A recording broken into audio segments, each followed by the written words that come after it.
Coming up on Cronkite Sports Report, how an ASU assistant coach added an international flavor to the school's men's basketball team. One of the Coyotes' youngest players makes the most of his opportunity. The Suns shine in Prescott Valley. An ASU rugby player eyes Olympic glory. And a hat collection engulfs a local man's house while his son's baseball talent helps it continue to grow. Welcome to Cronkite Sports Report. I'm Blake Bernard. And I'm Casey Demarest. As student journalists at ASU's Walter Cronkite School of Journalism and Mass Communication, we're excited to bring you unique sports stories with an Arizona connection. This includes high school, collegiate, and the professional level. Let's jump right in. We tip things off beyond Arizona's borders. The Pac-12 Conference features 26 international players. That's second behind the ACC among Power 5 conferences. This season, Arizona State's roster welcomed 3 foreign-born players.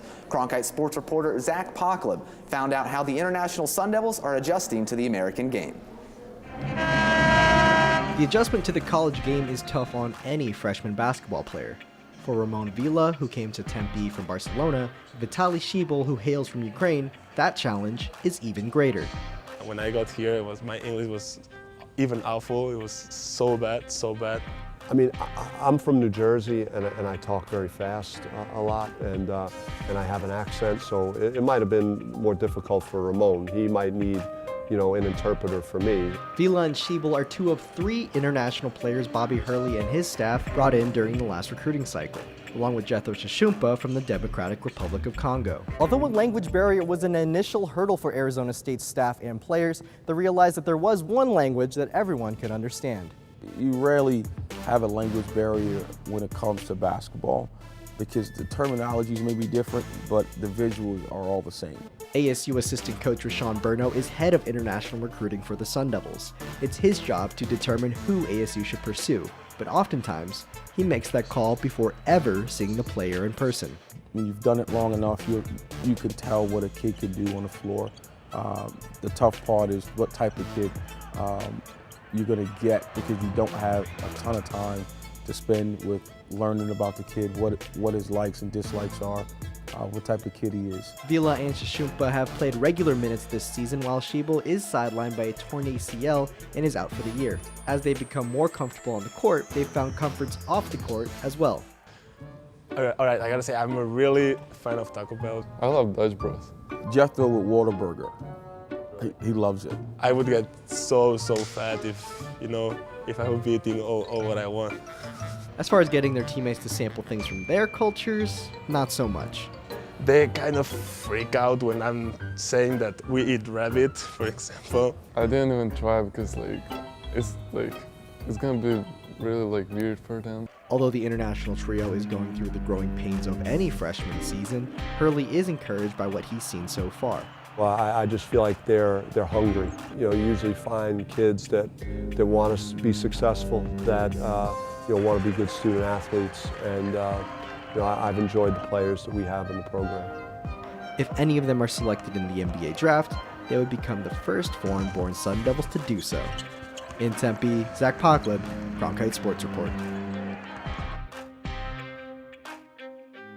10 of the 26 international players selected in the 2016 NBA draft attended an American college, the most in the past decade. While none of ASU's international players are expected to have their names called, Arizona's Finnish forward Lauri Markkanen has been projected as a lottery pick in this year's draft.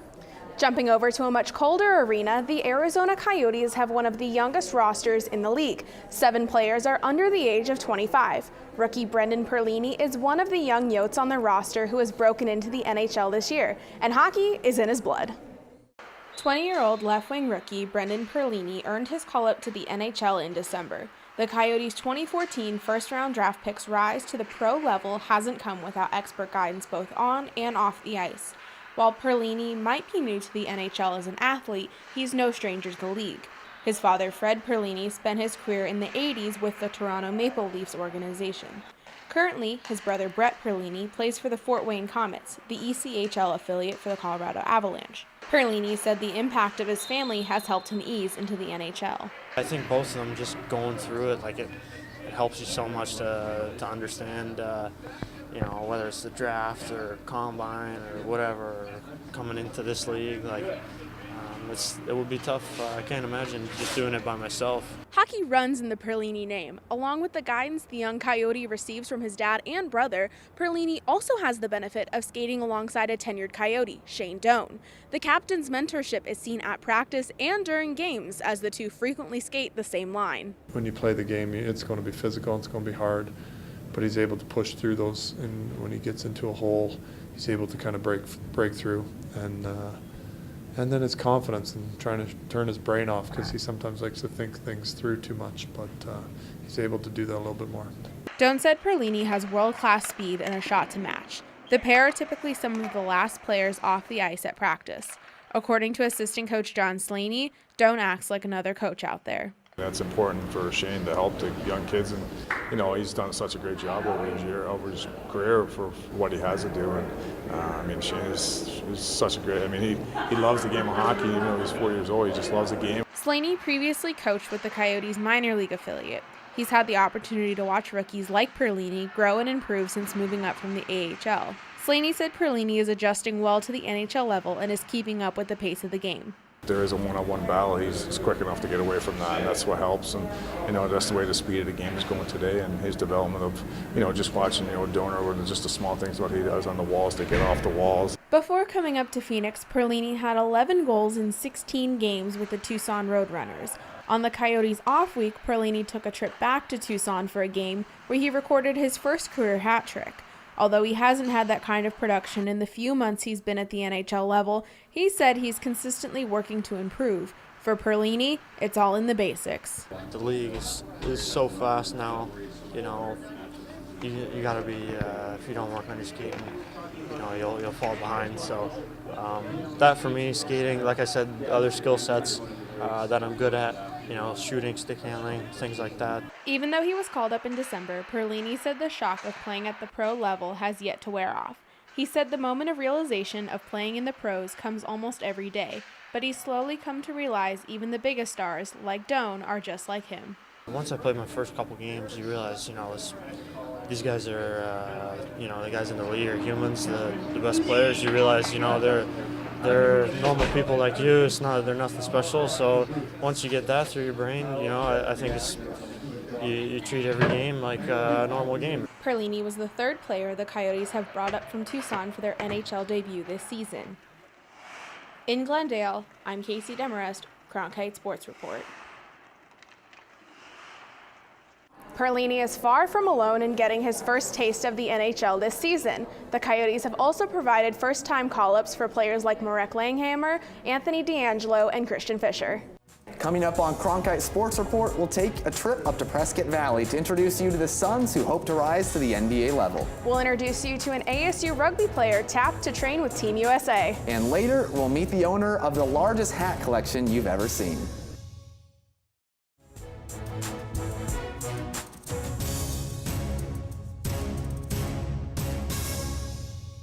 Welcome back to Cronkite Sports Report. I'm Casey Demarest. Last year, the Phoenix Suns brought their NBA Development League team a little bit closer, relocating it from California to Prescott Valley. Cronkite Sports reporter Michael Barron traveled to Prescott Valley to find out what this new team means to the city. A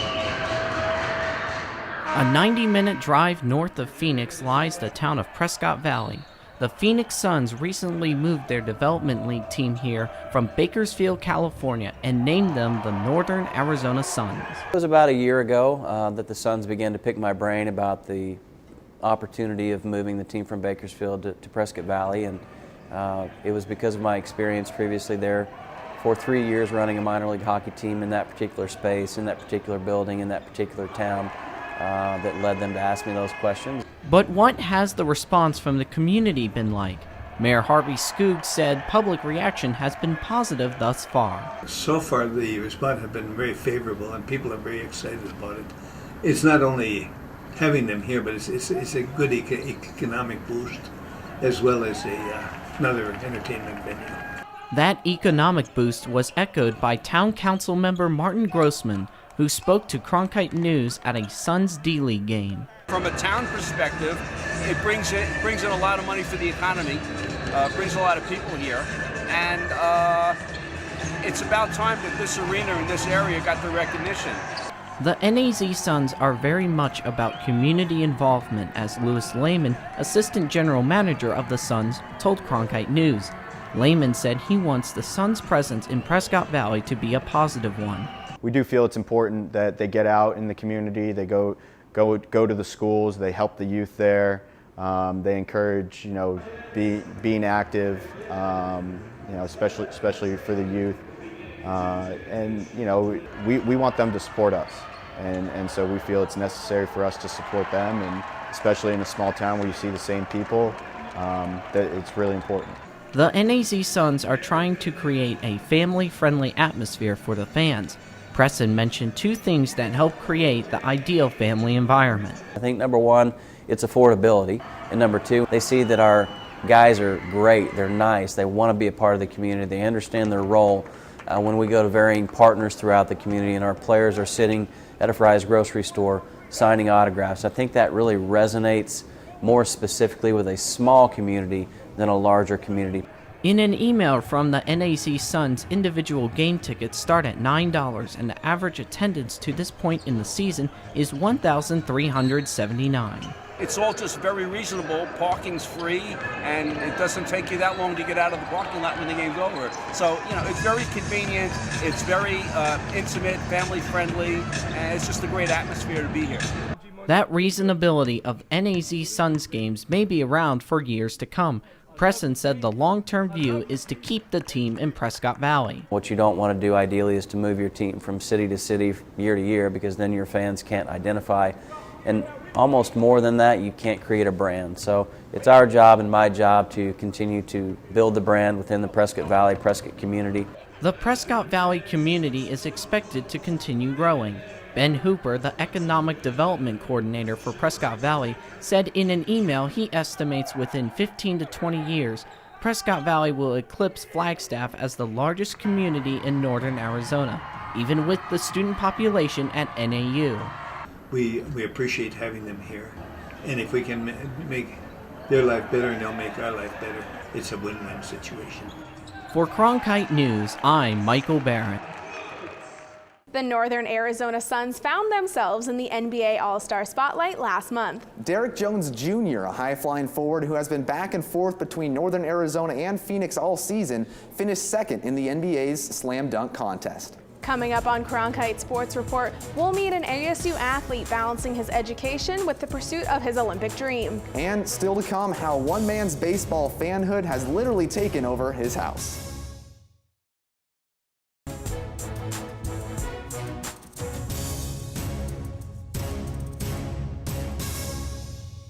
As Chance the Rapper would say, we back.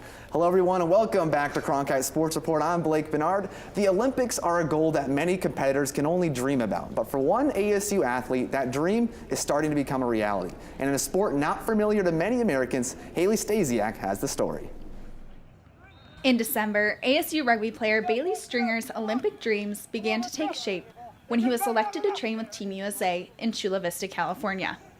I just remember I was studying for a midterm in one of the libraries on campus, and I get a call from one of the talent identifiers, and he said, "Hey, today's your lucky day. It's JD with the Eagles, and we want you out." I was studying on a Friday. He's like, "I want you out tomorrow to Chula Vista. We'll pay for your flights, pay for everything. Need you there for a week." And I just remember I could not believe it. I basically screamed in the middle of the library. I was so stoked. The Olympics weren't always the end goal for Stringer. It wasn't until high school that the young star realized his potential. I actually remember the first time I decided that I wanted to, at least try and make some sort of Olympics. It was, I think I was a freshman in high school, and one of my family friends was, asking me about rugby, asking how it was going, and asked me if I had any aspirations. And I said, thought about it for a second. I was like, maybe I could make the Olympics if I really tried. And basically ever since, that's kind of always been in the back of my head. ASU head coach Gary Lane saw that potential in Stringer when he was in high school. I was 17 years old, and for a 17-year-old, it was very special. He has a presence on the field, even at that young age. And, I was like, wow, this is going to be a really good player. They saw a lot in me at a young age, and I was just very lucky to have them see that I could potentially be an asset to this team and just move on up. They've pushed me a lot. They've really made me take a step back and realize that that you got to look at things in different ways. So they've allowed me, Gary Lane especially has been very receptive. Stringer's mentality is what sets him apart both on the field and off. In the game, like his work rate just sticks out like more than most people on our team. Like you can tell, you always hear him, you always see him, like in 15s and in 7s, like he's always making big plays. And then off the field, just he's always putting in the work in the gym, like recovery, like just his knowledge of the game, always watching film, just constantly like getting better and better. He's not the biggest, strongest, or fastest guy, but he definitely works the hardest compared to anyone I know. He busts his butt every day. He's always in the gym, always training hard, always giving 110%. While traveling between Chula Vista and Tempe isn't always easy, Bailey said it's worth it to chase the Olympic dream. It's been tough with school. I'm an engineer, so any time away from school is just a lot of time that I could be dedicating towards my studies and stuff. And but last semester I was able to manage through it. I had a really good schedule, and a lot of professors were very lenient with me. They were very encouraging, so it was just good in that regard. Stringer has been traveling every month to spend a week training in Chula Vista. And while school remains a priority, Stringer still keeps his focus on getting himself ready for Tokyo 2020. Every day, 365 days a year, that's what I'm training for. I'm in the gym about every day thinking, all right, got to do this for Tokyo 2020. I'm out in the field just thinking, got to make that extra effort just to better myself as a player. There's no taking the foot off the gas. In Tempe, I'm Haley Stasiak, Cronkite Sports Report. Tokyo 2020 will be rugby's second straight appearance in the Olympics following a 92-year absence. Coming up on Cronkite Sports Report, we'll meet Jeff Miller, a man who says he has spent more than $100,000 collecting hats.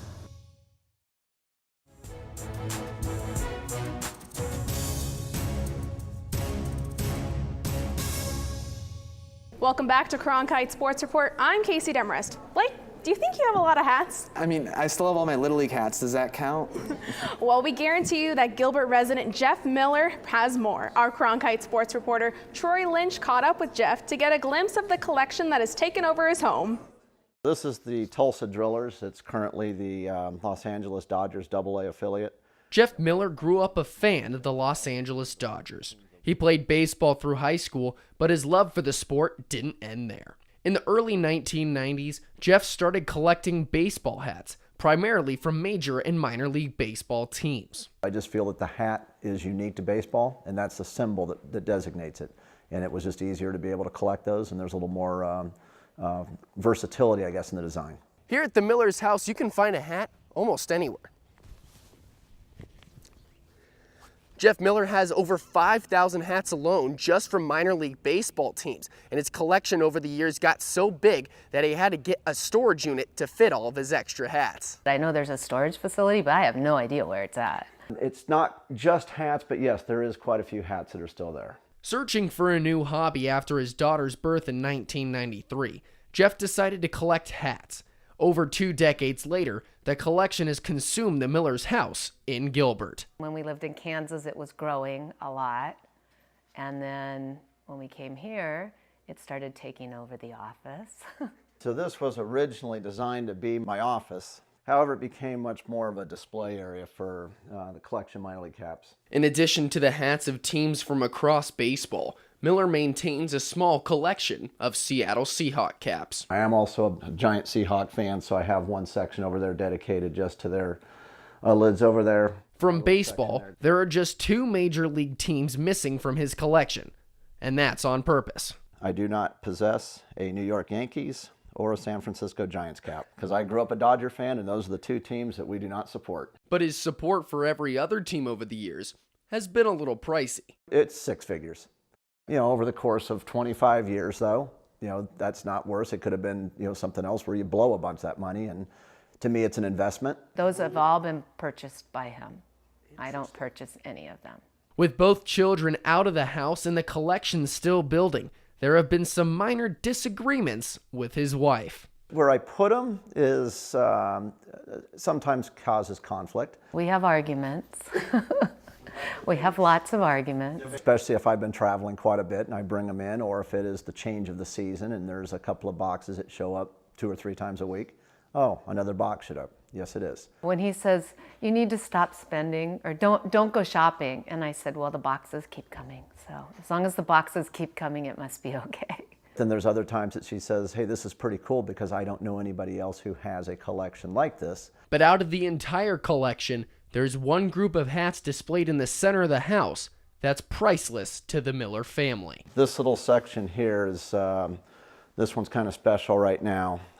Usually I don't get to keep the caps out on the pool table unless it's out there just as I'm coming home from work or something like this.